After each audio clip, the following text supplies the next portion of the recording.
Hello, everyone. Welcome to the Purpose Tune podcast. I am the host of this podcast. The goal of this show is to create valuable content to broaden your knowledge, inspire you to act, and get you in the right mindset so you can apply it in your own life to drive impact, generate meaning, and achieve your purpose. I'm extremely excited about today's episode guest. His name is Dr. Michael Breus. Michael is a double board certified clinical psychologist and clinical sleep specialist. He is one of only 168 psychologists in the world to have taken and passed the sleep medicine boards without going to medical school. That's quite impressive. Michael is also the author of 4 books, with the newest book published in 2021, Energize, go from dragging ass to kicking it in 30 days. And he adds in it the concepts of movement, which is different from exercise, and also intermittent fasting to his already famous Sleep Chronotype. And he was recently named one of the top, his books is one of the top books by the Today Show. In his 3rd book, published in 2017, The Power of When, which is a groundbreaking biohacking book proving that there is a perfect time to do everything based on your biological chronotype. Michael gives the reader the exact time to have sex, run a mile, eat a cheeseburger, buy, sell, and ask your boss for a raise, and much more based on over 200 research studies.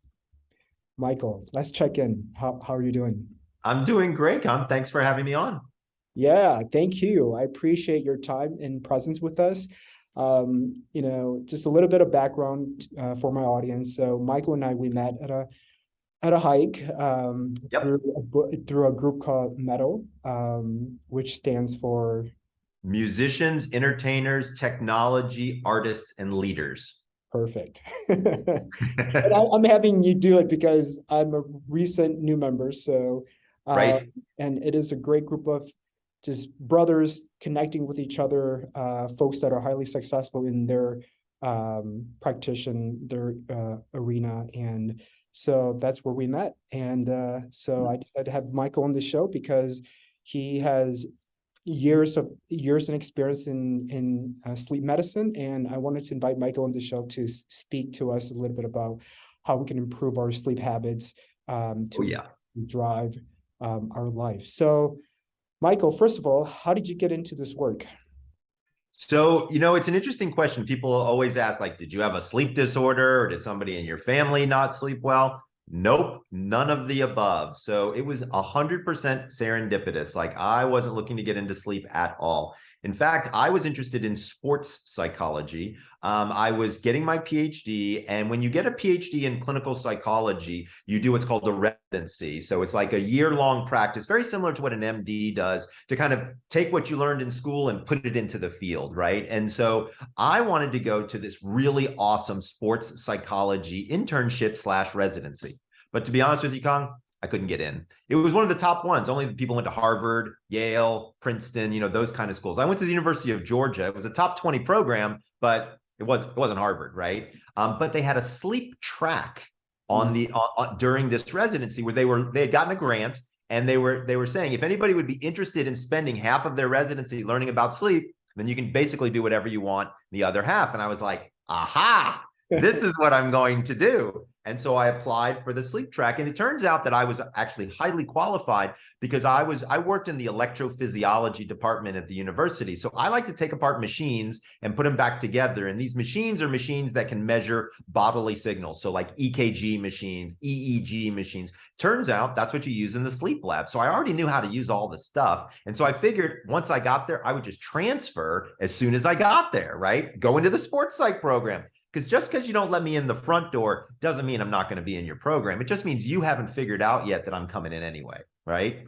So I go, I apply, I get in, I show up, and it was in the University of Mississippi Medical Center in Jackson, Mississippi. I'm from Sandy Springs, Georgia, so it was like old home week for me, right? So I get there, raise my hand the first day, and I'm like, hey, I'm Dr. Breus, I'd like to transfer. They're like, yep, we had a feeling you were going to do that, Michael. So they said, here's the deal. You got to stay for 6 months, and then after that, you can go wherever you want. I'm like, how tough can this be? So I started my rotation. Literally, Kong, by the 3rd day, I absolutely fell in love with clinical sleep medicine, and I knew I was never going to go anywhere else. I help people that fast sometimes, like literally It's unbelievable. Like if you're a clinical psychologist and you're out there in the field, it could take weeks, months, even years before you see anybody get any treatment gains, like with depression or anxiety or things. Bro, I literally change people's lives overnight, sometimes in 24, 48 hours. Like that's really cool. Like it's super fun. I have so much fun doing it. Obviously I have a lot of passion for it. And it really works. And so once I started to get involved and interested in sleep, everything seemed so interesting. I just kept going. Right. One of the advice that you gave me during the hike is that just make sure that you're on a consistent sleeping schedule. And Right. since that conversation, I've implemented into my sleep Awesome. habits the next day, literally, and have been consistent, since then. And I've noticed that, I'm more alert and more aware. And I was just like, holy cow, like this is amazing. Because Isn't my it? sleeping schedule is like off and on. Like I'm a night owl, but sometimes I sleep at 10, other nights I sleep at midnight. So I it's know, never bro. consistent. And so when I took your advice, I was just like, holy cow, like this is just amazing. And it doesn't take a genius to figure this out. I mean, just make sure that you set an alarm. And that's what you told me. Set a reminder to go to sleep. Don't have screen time like two hours beforehand or something like that. About 90 minutes. 90 minutes, yeah. And I've just been like, holy cow, like this is like I just discovered like my secret superpower. I feel like, which is great. That's so I awesome. love it. Yeah, I yeah. love it. Well, and here's the point, Kong, is that it is that simple sometimes, right? Is sometimes it's making a very small change. A lot of people think, oh gosh, if I go to a sleep coach or a sleep doctor, they're going to ruin my life. They're going to make me go to bed at 9 o'clock. They're going to make me wake up at 6 o'clock. Nothing could be further from the truth. Okay. Let's just kind of get it out there. There's some very straightforward, simple things that anybody can do to improve their overall sleep quality. Like again, so when we were on the hike together, one of the things I told you was have a regularized sleep schedule. Now we can get even more detailed and I can tell people, look, here's the one thing. If you listen to this entire podcast and you only get one thing from me, here's the nugget.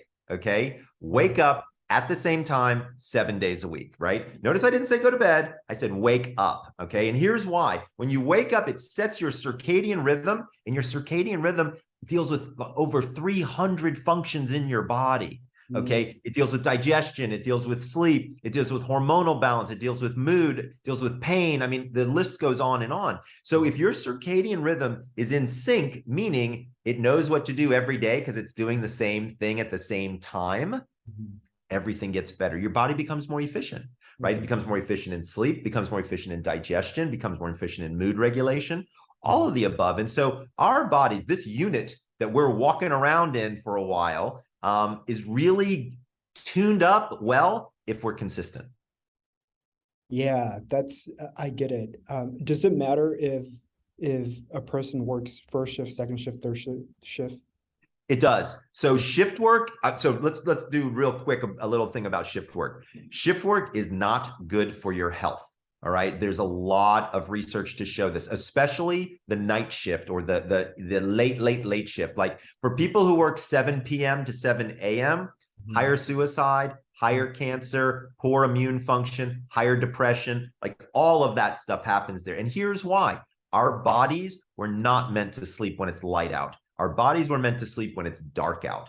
And so when you're trying to do the opposite, your body is going to have a reaction. And here's the thing to remember. Some people are a little bit better at it than other people, right? So as an example, I think when we were on the hike, I described to you that I'm a night owl. Like I don't ever go to bed before midnight type of thing, right? Well, I might be a person who could be good for shift work because I don't get tired. You see what I'm saying? Right? Like I don't get tired until late. So maybe working late could be not a bad idea for me. So understanding what your body is best at and then trying to match your body to the shift is usually the best way to go about doing it. Now, let's be fair, and I won't drag on too much longer, but let's be fair. What if you can't change your shift? And what if you need your job, right? And what if the night shift pays double? Because most of the time it does. It either pays time and a half or double. And so financially, it makes a lot of sense. Okay, totally understand that, but you still have to have a life, right? So you've got a family, you might have kids,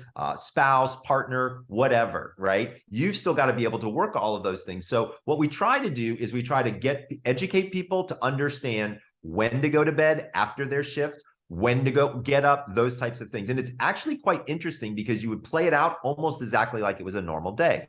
So when you get home from work, you don't go to bed immediately because in the daytime, you wouldn't do that, right? So then you spend a little time in the morning with your family, get a little of that light, then start to move into a dimmer environment. Then we put you into a pitch black room so your body can fall asleep. You may even have to take something called melatonin, which is a hormone that can help people sleep who are on the shift work. I want to be clear about something. I'm not a proponent of melatonin other than in 3 cases: with shift work, with jet lag, and with people who have a melatonin deficiency. This is not something that people should just go running around taking because it can actually affect your other medications, and many people don't know that. So back to the shift work idea, there's a lot of different things that people can do, and it is a growing science, but the good news is I think you can still get a pretty decent night's sleep if you try. So going back to the melatonin deficiency, how do we know if we have that? Is there like a certain test that you can recommend for my? There is. So here's what's interesting about melatonin deficiencies is you personally can actually solve that issue yourself. You can go online and you can order a melatonin saliva test. So what this is you'll get 4 tubes and you'll basically spit into the tubes. And so what happens is you do 1 in the morning, 1 at night, then you go to sleep, and then 1 when you wake up, and then 1 right before you go to bed again. And what it does is it measures melatonin and something called cortisol. And that will let us know, because melatonin is only supposed to be high at certain times and then it's supposed to be low at other times. Same with cortisol, but they're opposite. So as an example, when you wake up, your cortisol is high, your melatonin should be low. When you go to sleep, your cortisol should be low and your melatonin should be high. That's why we take the readings and we can kind of see across a 24-hour period. It costs about $100, $120, I think, to do it. I've done it a couple of times myself, and it's fairly accurate in terms of learning that. Let's say you discover, hey, I'm not producing melatonin when I'm supposed to. What do I do then? Okay, number 1, don't try to do this by yourself. Talk to a sleep specialist. Not your general doctor, a sleep specialist, because I'm going to tell you something right now. There's very few general doctors out there who know shit about melatonin. Okay, so like, don't even that's what we learn about in sleep school, as it were. Now, there are some naturopathic doctors and some functional medicine doctors that do a great job of learning a lot of that stuff as well. So I don't want to say nobody knows about it other than sleep specialists. But again, look at the source at which you're doing this. A couple things to think about. If you're going to take a melatonin pill or tablet, it takes almost 90 minutes for it to take an effect. So you need to take it before 90 minutes you want to go to bed. So if your bedtime is 11, you'd be taking it at 9:30. Here's the rub. If you take it in a liquid form, sublingually, it only takes 30 minutes to go up and in. So knowing what the format is of the melatonin becomes important. That's number 1. Number 2, dose.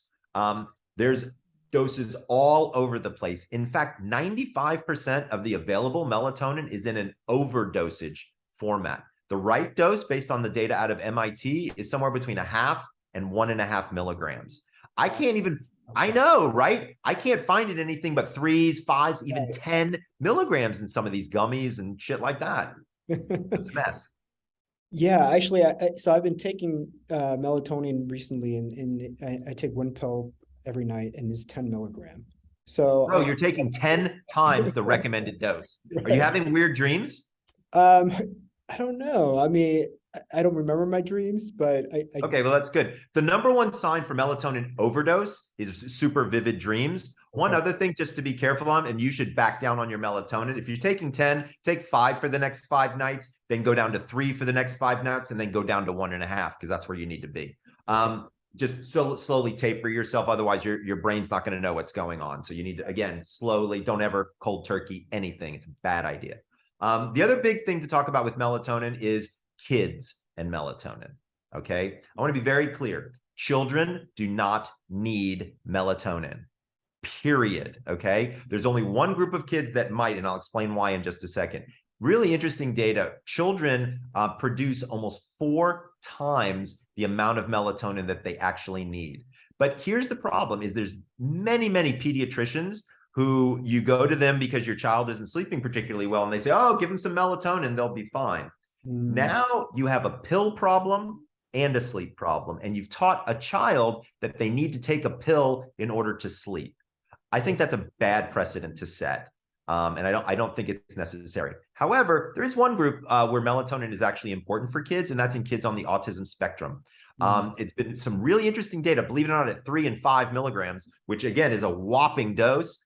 Those kids seem to do exceptionally well with melatonin. We think they may have deficiencies based on some of the genetics of their autism, but it's very early stage in terms of that research. But we do know it works in them. But again, no melatonin for kids. Keep it on the lower side for adults. And the other thing that a lot of people don't know is it affects antidepressants, diabetes medication, and high blood pressure medication, because it's a circadian pacemaker. So what it does is it basically moves it to another time zone, if you will.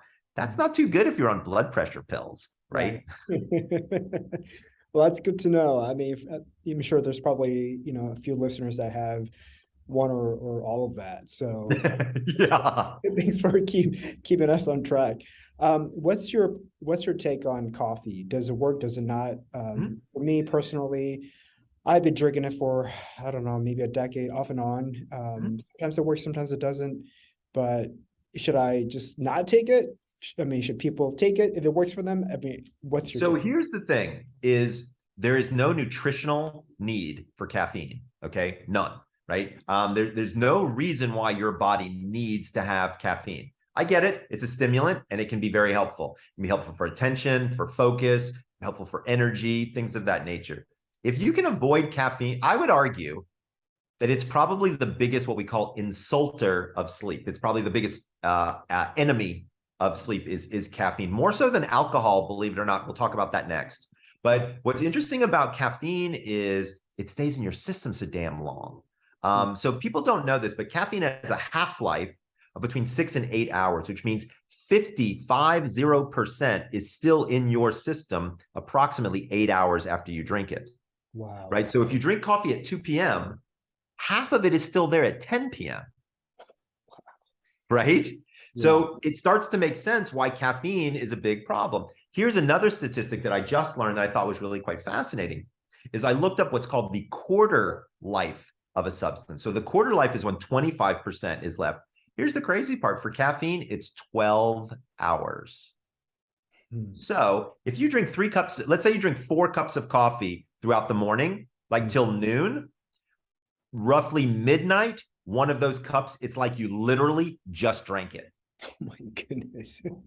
Isn't that crazy? Oh, you can't sleep then. That's just, that is just, that's, wow. I did not know that. Yeah, so, it's unbelievable. So for those folks that is there such thing as people getting used to coffee?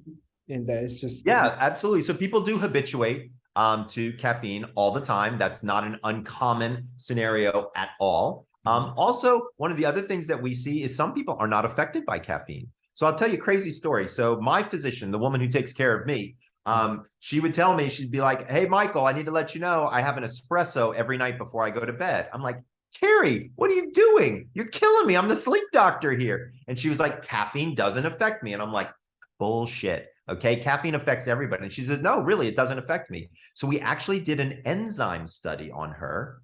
It turns out she does not produce the enzymes that metabolize caffeine. So it literally flies right through her system. So there are some people, believe it or not, that caffeine has almost no effect on. So that in and of itself, I thought was quite fascinating. But as a general guideline, here's what I tell people. Stop caffeine by 2 p.m. as a place to start. Okay. Do that for 2 or 3 weeks. See how you do. Then stop caffeine by noon.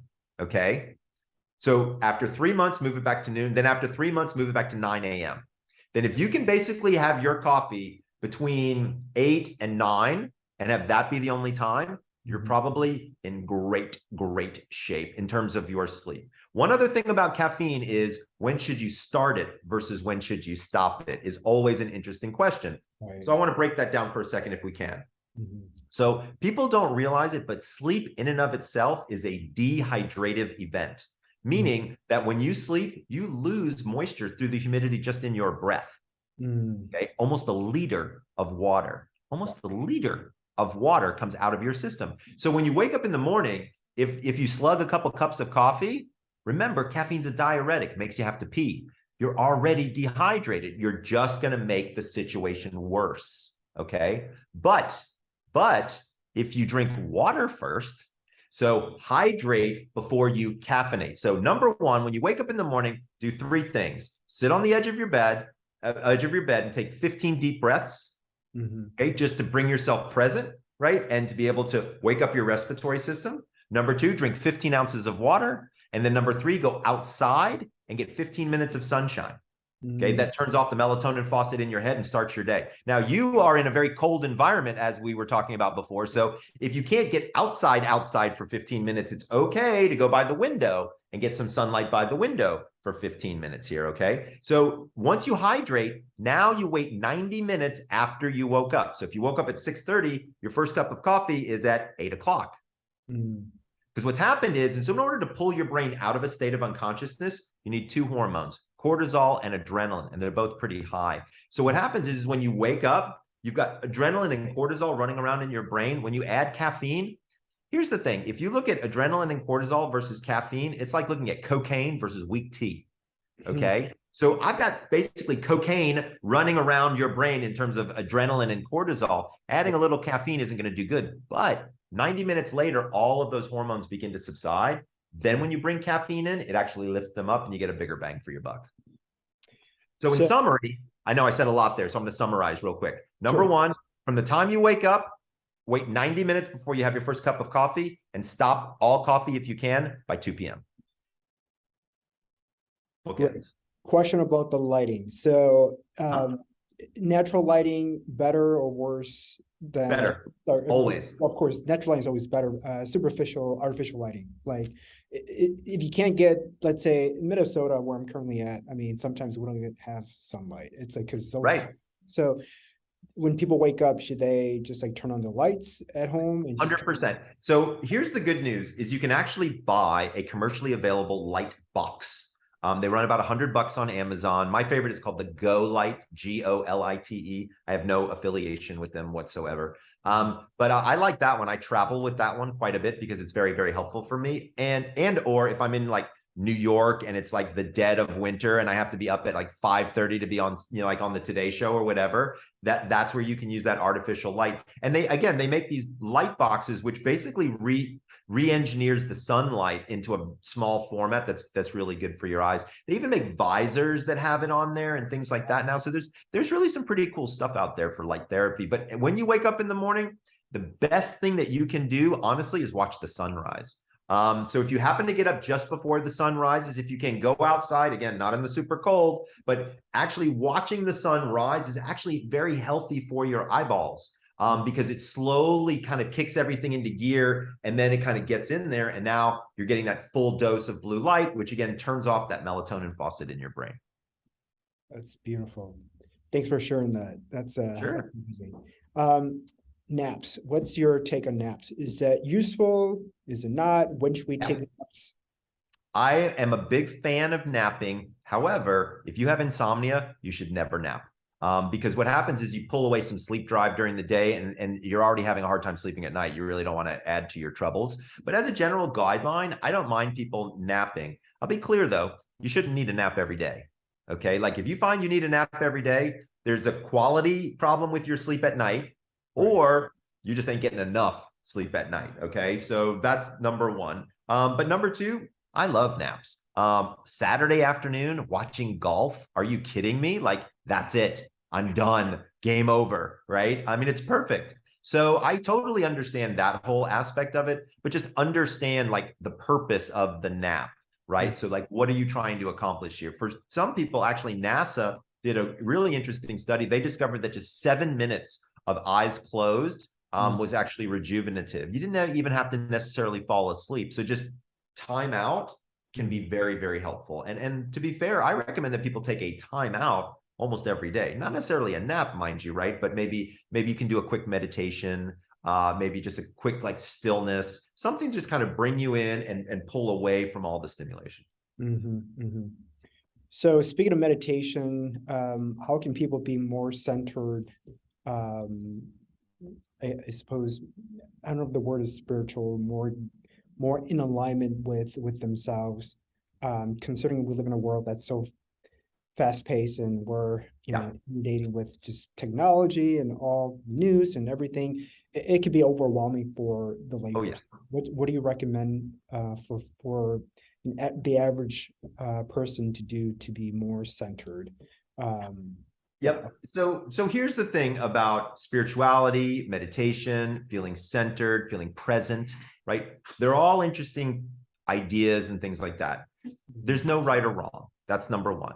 Number two, pick something that sounds kind of interesting and give it a shot. So I call this the habit of the month club, right? And so when I was trying to learn more about meditation and spirituality, I found several different tools, different types of things. One thing, meditation, one was breath work, one was relaxation exercise. I didn't want to do them all at once because you'd never know what would work and what wouldn't work. And so I decided the beginning of each month, I'd try a new one, right? And see what worked for me. And to be fair, meditation was a hard one for me. I had a lot of struggles for years trying to get meditation kind of down. I actually had to get, I got a piece of hardware. It's actually, I got it right here. It's called Muse. It's a headband. And you actually wear it and it gives you real-time EEG data and tells you as you're getting to this meditative state. I have no affiliation with them either. It's awesome. I do this thing almost every day. And that was one of the things that kind of brought me there. But I want to be clear, like, you don't have to be a yogi. You don't have to be a swami. You don't have to be a meditation expert, okay? When I first started, I could get about 60 seconds in of meditation. Like, that was it before my mind was someplace else where I was thinking of a problem or things like that. Now I can do 4 10-minute solid meditations, no interruptions, then a 5-minute gratitude meditation. I can do 45 minutes of meditation, no sweat now. Honestly, I couldn't get 30 seconds when I started. So I don't want people to get discouraged, but I do want to say, give it a shot for a month. Try it every day for a month, because that's kind of what it had to do for me, was I had to try things and I couldn't just give up after 2 or 3 times. I had to like give it a shot. And that's really how I built my spiritual practice. And I would argue also that your morning routine is a great place to begin that meditative spirituality for your day. I find immediately after I wake up, that's one of the best times for me to meditate. I don't mind meditating in bed because I've already slept, so I don't feel sleepy. I feel present. The problem with meditating in bed for a lot of people is they get so tired and relaxed, they're sleep deprived, and so they fall asleep, right? That's really not what meditation is meant for, right? Meditation is meant to put you to sleep. It's meant to bring you present. So I tell people, try and do it after you've been well slept, because that can be a great place to start. Yeah, speaking of sleep and meditation, my senior year of college, I took a mindfulness class, and our final was to meditate for an hour. And I wasn't, Wow. I was not one of the students that fell asleep, but it was hard. Right? I thought that I was gonna, enroll in this class. It was just being easy, and it turns out to be one of the most difficult classes, because I was like, how do you meditate by just sitting still? That's just crazy. Right. And there are some folks that when they do meditate, they tell me they're scared of their thoughts. They don't want to be alone. Yeah. What's your Oh, advice? that happens a lot. Yeah, what's your advice to those folks are that don't want to go there? So one of the things to remember when we're talking about meditation in particular now is that over the course of time, so number one, those thoughts are good.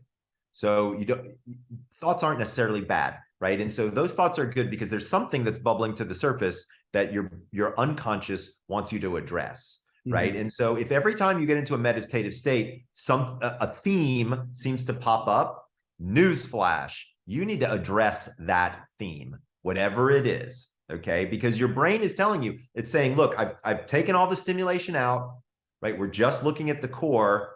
Here's what's popping. That whatever it is for you, that's the thing to start to really think about. So if you're getting negative thoughts or unwanted thoughts or things like that, here's the other thing you can do. Consider a meditative practice with a therapist, right? And so there are lots of therapists who use meditation as an induction technique before therapy to get people relaxed, to then allow those thoughts to come forward. You don't have to handle this stuff by yourself. Handle it with a professional, right? And somebody like me, who's a trained clinical psychologist, therapist, who can walk with you through this particular, instance, and then help you kind of look forward to those things. Because here's the thing, once you overcome it, it's in your past, bro. Like, you don't have to worry about it anymore. So let's dig in and help you. Right. Yeah, that's good. I have a sister who just mentioned that too, that she's afraid of her thoughts, and so I didn't really know how to address that. And I did encourage her to get a therapist. So it's good information to know so that I can share that with her. And for folks that are listening to this, that would be very beneficial for them.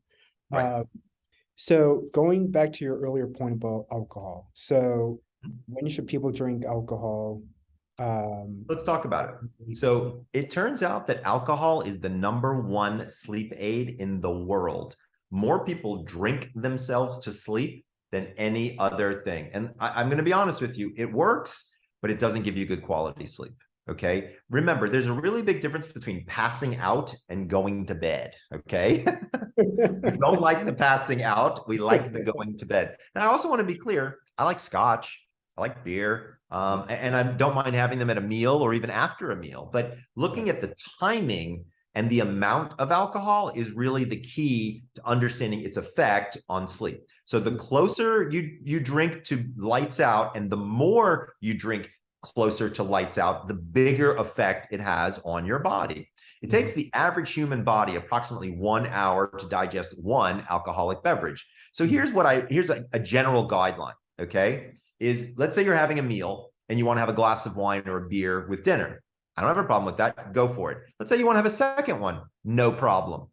If you go past two, that's when the issue starts to come up because we've increased this amount at this point. And here's what happens is our old friend cortisol jumps back in the game. Because what happens is by the second drink, you're kind of catching a buzz, right? Which means, believe it or not, your brain is getting toxic. That's what the buzz is that it's actually killing brain cells because your brain is becoming toxic, okay? So what happens is your brain has an alarm system in there and it spikes cortisol to counteract these woozy, tipsy feelings that you get from alcohol. Well, now you're an energetic drunk trying to go to bed, right? With cortisol on board. Remember, cortisol and melatonin are opposing, right? So if you can, stop at 2 drinks and do what I call the 1-for-1, which is 1 glass of water for each glass of alcohol and 1 hour for each glass of alcohol. So if you have 2 drinks, right, at dinner, you'll have 2 glasses of water and you'll need to wait 2 hours. If you have 3 drinks, which you shouldn't do, you'll have 3 glasses of water. You'll have to wait 3 hours. If you have over 3 drinks, you're passing out for sure. Right. Well, it's a good thing I'm a lightweight. So Yeah. after 3 sip, I'm like, I'm done. I'm ready for bed. A lot of people, interestingly, I know we didn't bring this up as a topic, but a tangential topic to this is cannabis. Right. So I live in Los Angeles, where cannabis is legal recreationally and medicinally. And quite frankly, we're starting to see some very interesting data come out about cannabis and sleep, and how effective it can be for sleep. Now, I want to be clear, CBD, it's not particularly effective for sleep. CBN is very effective for sleep. THC, which is the part that makes you feel high, it makes you feel pretty high, but it also relaxes you and allows the natural sleep process to take over. So I would argue you want a little bit of THC, you want some CBN, and the reason you want CBD is because CBD does 2 things that CBN and THC don't do, which is reduce inflammation, which helps with pain and also helps with anxiety. And those are the 2 biggest factors that I find that people have when they have insomnia. Is they either have anxiety about going to sleep or they have pain, which is preventing them from sleep. And CBD does a good job of helping with those, and then the sleep process can take over. But I want to be clear, you have to drink almost 120 milligrams of CBD, which is like a whole bottle, to get any somnorific effects from CBD. Wow. That's yeah, that's a lot. A lot of data. Is there a difference between how you ingest it? Yeah. So look, I'm a doctor, so I'm not going to sit here and say vaping is a good idea because it's not. All right. So I prefer the tinctures. I'm not a big fan of the gummies, and I'll explain why. Number 1, they're loaded with sugar. But number 2, it's very difficult to, in suspension, get the amount of whatever it is you want into the gummy. So what ends up happening is one gummy has got 3 milligrams of THC and one gummy might have 8 milligrams. You know what I'm saying? Like it's not easy to dose in a gummy, but with a liquid in suspension, there's a lot of data to show that that is working quite well. So I recommend what are called tinctures or dropper bottles with some of those products in them. Got it. Noted. Right. I can't say vaping or smoking because I'm a doctor, you know. Yeah, I get it. So during our hike, you mentioned a topic that is concerning to many of us, especially after COVID. During COVID and after COVID is the issue of mental health. Oh yeah. What's your take on the current state of mental health? How can we help people uh, get to a better state? Um, Well, here's what I can tell you is in relationship to sleep. Here's kind of what the data would suggest. I would argue 75% of insomnia is either anxiety or depression.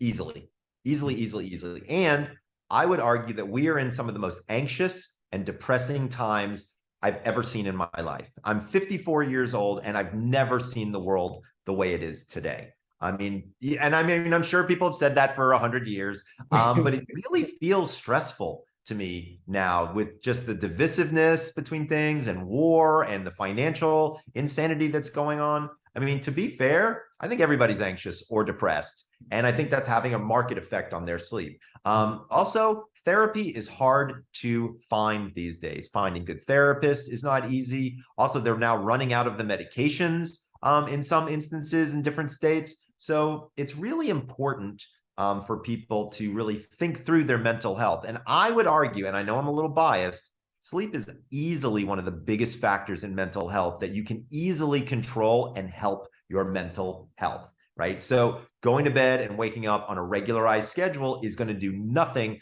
but help your depression, help your anxiety. All of those things will compound in the positive for you. So I would argue that if you're not getting great sleep now and you have very irregular moods and things of that nature, again, just going to bed and waking up at the same time for 3 weeks, you will be shocked at how much better you feel.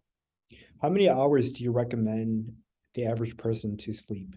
So it's a great question, and it's not the same for everyone. I am a 6 to 6.5 hour sleeper, and I'm 54 years old. I go to bed at midnight. I wake up at 6:15. I fall asleep naturally, and I wake up naturally. That's what my body does, right? And so I just respect my body. I've had no coffee today. This is my level of energy all the time. It's 4 o'clock in the afternoon, almost 5 here, right? And so this is kind of where I'm at. So for me, that's kind of where I kind of flow things through with people. Yeah, for me, I mean, 6.5. I need like probably 7 to 8 hours in order to be like to operate. Yeah, the National Sleep Foundation says somewhere between 7 and 9 is kind of the general range or guideline. Again, I think if you're consistent and you follow something called your chronotype, which is a genetic predetermined sleep schedule, early bird, night owl, those kind of things, you'll be surprised at how efficient your sleep gets. And where do people find that? Like, how do they get Oh, sure. We can put it in the show notes, but if you go to chronoquiz.com, chronoquiz.com, it takes 3 minutes, and I'll tell you the best time of day to have sex, eat a cheeseburger, drink a cup of coffee, fall asleep, the whole thing. Is there a good time to take the quiz too? That's a great, nobody's ever asked me that. Oh my gosh, that is such a good question. You can take the quiz anytime. Just 3 minutes. Only 3 minutes, bro. Michael, this has been such a pleasure. I know we're about that time, and I want to be respectful of your time. Are there any advice you'd like to share with my audience, and where can people find you should they choose to connect with you? Sure. Well, we've been talking a lot about sleep, and the topic of your podcast has to do with purpose. And what is your purpose and where is your purpose? And I have a purpose story I want to tell everyone that has nothing to do with sleep, if that's okay. Yeah, that's great. Let's do it. So my grandfather passed away when he was 103 and 10 months. Okay. And very old, very in great health. He was on one blood pressure pill when he died. And he didn't die from anything physical. He died from lack of purpose. So let me tell you the story. So my grandfather would walk every day to the synagogue. He was the president of his synagogue, and he had a little job to do. At 103, he was walking every day to the synagogue. And one day he tripped and he fell. And he was too old. He couldn't raise himself back up. And so he was there for about 25 minutes until somebody found him, lifted him up, and then brought him back over to where he needed to go. And the synagogue said, we love you, but we can't have you do this any longer because it's too big of a risk. 6 months later, he was dead. Wow. That's Purpose. It will drive everything 100%. You can't figure out what your purpose is when you're too tired and you're miserable and you're stressed out and you're doing all those things. And so for me, I've been very fortunate. My purpose has been it was a gift to me. My purpose was to help people sleep, and to find ways to educate people to do that. And my grandfather taught me that at a very young age, because one of my other lessons from my grandfather was, he said, Michael, you only spend money on 3 things: eyeglasses, shoes, and mattresses. And so, he had a thing for sleep, even back in the day. So purpose is, I can't explain how important it is. But what I can tell you all is it is, I would argue, the single driving force to life. Yeah, you're correct. And I'm in alignment with that. That's the whole reason why I decided to launch this podcast, is to inspire people to, of course, show up authentically and be the best version of themselves in whatever capacity, format, or way they know how. And so, I'm so happy that, you're able to find your true calling and make an impact in society. And I can't thank you enough for sharing your insight on my podcast, Of course. and spreading the tools and practices that the average person can easily implement in their daily habits to improve their sleep and also their mental health. I think there's a lot of just things in the world that we're so focused on, and we have to take care of ourselves. And what you're doing is really making a great impact in society by encouraging people to take care of themselves mentally, physically, and really by simply just keeping track of their habits, Right. and ensuring that they're on the Thank right you. trajectory to perform better, and that's getting enough sleep and a good quality of sleep. So, and where can people find you? Should they choose to connect? Do you have a website? Sure. So I have a website. You don't even have to write it down: thesleepdoctor.com. You'll never forget it. I have the same handle on all my socials. So Facebook, Twitter, TikTok. We're doing some fun TikTok videos out there if people want to check me out on TikTok as well. We're always putting out new information and new content. So swing on by. Awesome. Well, Michael, it's been a joy having you on, folks. If you like this episode, please like this episode and hit subscribe, and make sure to follow Michael and reference that you discover him through the Purpose Tune podcast. Until then, take care. Thank you.